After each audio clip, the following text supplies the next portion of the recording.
তমসমা জ্যোতির্গময়, অর্থাৎ আমাকে অন্ধকারের পথ থেকে আলোর পথে নিয়ে চলো। অজ্ঞানতার অন্ধকার দূর করে জ্ঞানের আলোর দিকে এগিয়ে যাওয়ার এই যে চিরন্তন দর্শন, এটা আমাদের মজ্জায় মজ্জায় ঢুকে আছে। কিন্তু দাদা, ভাবলে অবাক লাগলেও এটাই সত্যি যে আমাদের ঠিক পাশের বাড়ি, মানে প্রতিবেশী বাংলাদেশ, ঠিক এই দর্শনের উল্টো পথে হাঁটা লাগিয়েছে। হ্যাঁ, ঠিকই শুনছেন। গত 2 বছর আগের কথা বাদই দিলাম, এই তো সেদিন অগাস্ট মাসে এক বিশাল ছাত্র জনতার অভ্যুত্থান হলো। বলা হলো স্বৈরাচারের পতন ঘটিয়ে তারা আলোর পথে যাত্রা শুরু করেছে। কিন্তু বাস্তবে কি হলো?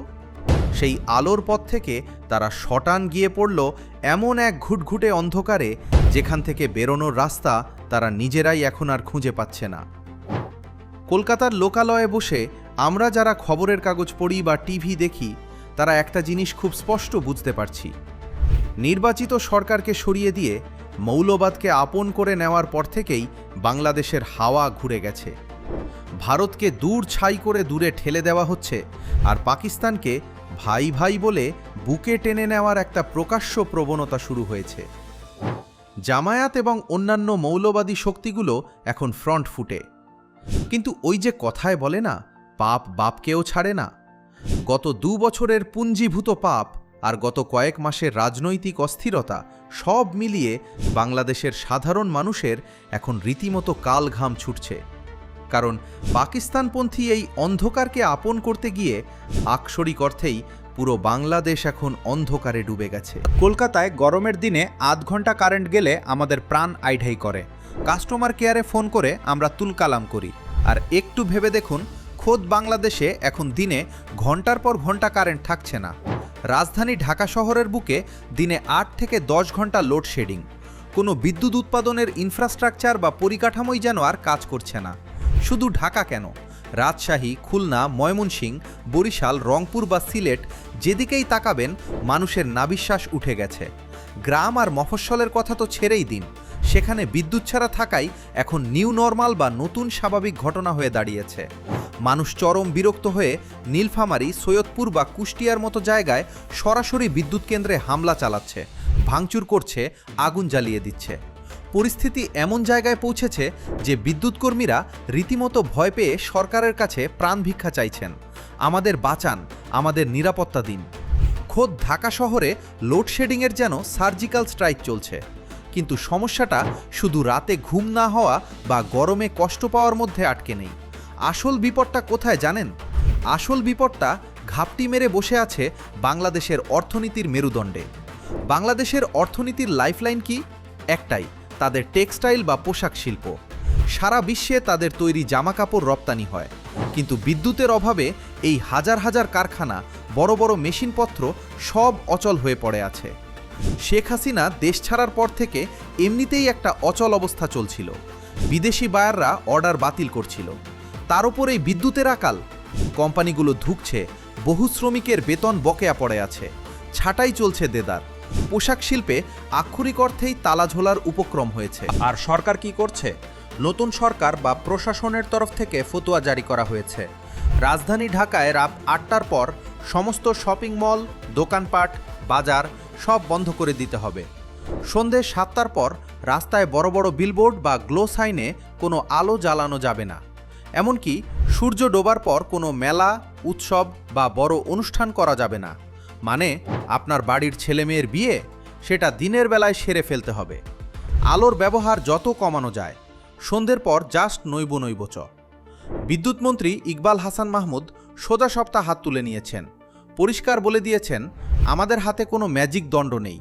বিদ্যুৎ ফিরিয়ে আনা এখন সম্ভব নয়। কবে পরিস্থিতি ঠিক হবে তার জন্য আপনাদের অপেক্ষা করতে হবে। ততদিন পাওয়ার ম্যানেজমেন্ট করতে হবে। সোজা কথায়, বিদ্যুৎ নেই, আপনারা কষ্ট করে একটু মানিয়ে নিন। কিন্তু প্রশ্ন হলো, একটা দেশের হঠাৎ করে এই হাল হলো কেন? কাগজে কলমে যে দেশের এত বড় বিদ্যুৎ পরিকাঠামো, তারা কেন হঠাৎ করে হারিকেন আর মোমবাতি হাতে বসে আছে? অঙ্কের হিসেবটা একটু মিলিয়ে নেওয়া যাক, চলুন। প্রথম কারণ, চাহিদা ও যোগানের বিশাল ফারাক। বাংলাদেশে প্রতিদিন একটা দেশ চালাতে 18,000 মেগাওয়াট বিদ্যুৎ লাগে। তাদের খাতায় কলমে বিদ্যুৎ উৎপাদন ক্ষমতা দেখানো আছে 33,000 মেগাওয়াট। কিন্তু বাস্তবে উৎপাদন হচ্ছে কত জানেন? মাত্র 13,000 মেগাওয়াট। অর্থাৎ খাতা কলমের হিসেব থেকে রিয়েলিটি প্রায় 20,000 মেগাওয়াট কম। দ্বিতীয় কারণ, গ্যাসের অভাব। বাংলাদেশের বেশিরভাগ বিদ্যুৎ কেন্দ্র চলে গ্যাসে, কিন্তু গত 21শে জুলাই মহেশখালীতে তাদের যে প্রধান এলএনজি বা লিকুইড পেট্রোলিয়াম গ্যাসের টার্মিনালটি আছে, যেটা বিদেশি সংস্থা চালায়, সেখানে একটা বড়সড় দুর্ঘটনা ঘটে এবং টেকনিক্যাল ফল্ট দেখা দেয়। ব্যাস, জাতীয় গ্রিডে গ্যাস সরবরাহ একদম তলানিতে এসে ঠেকেছে। গ্যাস নেই তো বিদ্যুৎ কেন্দ্রগুলো চলবে কি করে? তৃতীয় কারণ, জ্বালানি আমদানিতে সংকট। বাংলাদেশ তাদের মোট চাহিদার 65% জ্বালানি বিদেশ থেকে কিনে আনে। দেশে প্রাকৃতিক গ্যাস থাকলেও তা তোলার মতো টেকনোলজি তাদের নেই। এদিকে পারস্য উপসাগরে, বিশেষ করে হরমুজ প্রণালীতে যে আন্তর্জাতিক সংঘাত চলছে, তার জেরে জ্বালানির দাম আগুন। সেই দাম দিয়ে জ্বালানি কেনার মতো ডলার বাংলাদেশের কোষাগারে এখন বাড়ন্ত। চতুর্থ কারণ, কয়লার ঘাটতি। গ্যাস ছাড়াও বাংলাদেশে কিছু কয়লা চালিত তাপবিদ্যুৎ কেন্দ্র রয়েছে, কিন্তু বঙ্গোপসাগরে নিম্নচাপ বা খারাপ আবহাওয়ার কারণে চট্টগ্রাম বন্দরে কয়লা ভর্তি জাহাজগুলো নোঙর করতে পারছে না, ফলে তাপবিদ্যুৎ কেন্দ্রগুলোও ধুঁকছে। পঞ্চম কারণ, বকেয়া বিল। বাংলাদেশে বেসরকারি বিদ্যুৎ কোম্পানিগুলোর বিল মেটাতে পারছে না সরকার।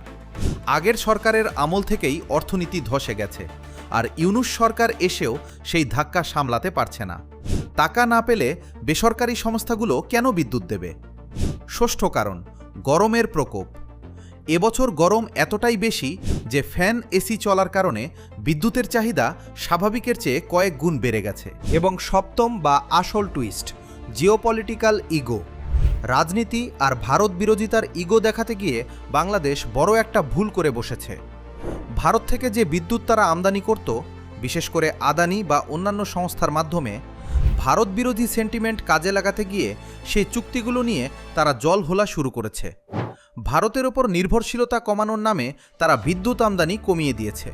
ফল, সাধারণ মানুষের ঘরে আজ অন্ধকার। সবচেয়ে বড় আয়রনি বা অদ্ভুত ব্যাপারটা কোথায় জানেন? ভারতকে গালাগাল দিয়ে ভারতের ওপর নির্ভরতা কমাবো বলে যারা বড় বড় কথা বলেছিল, আজ সেই চরম সংকটের দিনে তাদেরই আবার ভারতের দরজায় এসে মাথা খুঁড়তে হচ্ছে। বাংলাদেশের বিদ্যুৎ মন্ত্রী এবং প্রশাসনের কর্তারা ভারতের হাই কমিশনের প্রতিনিধিদের সঙ্গে বৈঠক করছেন। হাসিনা জামানায় ভারত থেকে যে পাইপলাইনের মাধ্যমে ডিজেল যেত বাংলাদেশে, এখন সেই পাইপলাইন থেকে আরও বেশি ডিজেল দেওয়ার জন্য ভারতের কাছে রীতিমতো কাকুতি মিনতি করছে ঢাকা। বলছে, আমাদের আরও একটু ডিজেল দিন দাদা, নইলে আমাদের দেশটা পুরো থমকে যাবে। ভাবুন অবস্থাটা।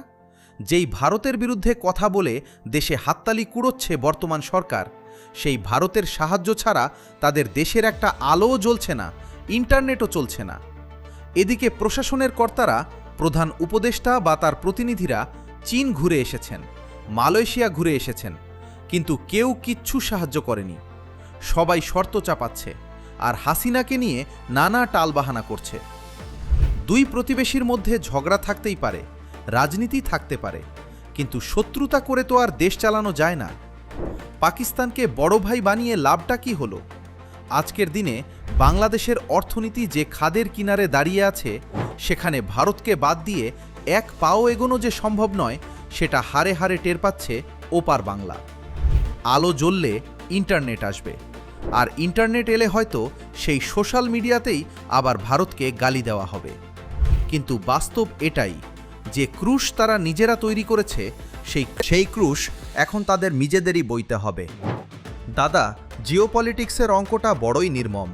ভৌগোলিক অবস্থানকে তো আর পাল্টানো যায় না।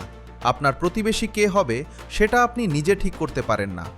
ভারত বিরোধিতার এই জিগিরির তুলে বাংলাদেশ আগামী দিনে নিজেদের অর্থনীতিকে আরও কতটা ডোবাবে, সেটাই এখন সবচেয়ে বড় চিন্তার বিষয়। আপনাদের কি মনে হয় বাংলাদেশের এই দশার জন্য তাদের বর্তমান নেতৃত্ব কতটা দায়ী? ভারত কি এই পরিস্থিতিতে তাদের ডিজেল বা বিদ্যুৎ দিয়ে সাহায্য করবে?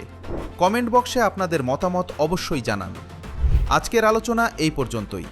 আন্তর্জাতিক খবরের এমন নিখুঁত আর সহজ বিশ্লেষণ বাংলায় পেতে আমাদের চ্যানেলটা সাবস্ক্রাইব করতে ভুলবেন না। দেখা হচ্ছে পরের ভিডিওতে। ভালো থাকবেন,